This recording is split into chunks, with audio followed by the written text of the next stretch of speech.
Fer dejuni no et fa més disciplinada si t'està deixant sense gasolina. Aquesta sèrie és per ajudar-te a decidir si el 16-8 encaixa amb el teu entrenament i no amb una norma rígida.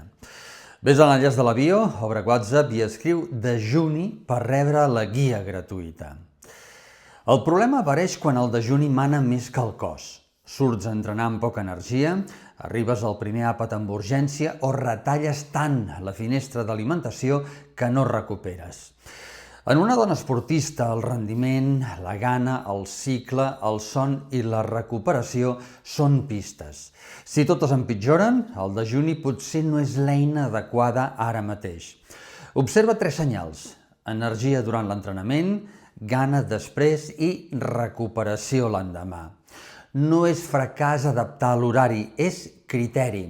Comença així, prova 7 dies, registra sensacions i no forcis si hi ha mareig, debilitat intensa o símptomes preocupants. Ves a l'enllaç de la bio, obre WhatsApp i escriu dejuni per rebre la guia.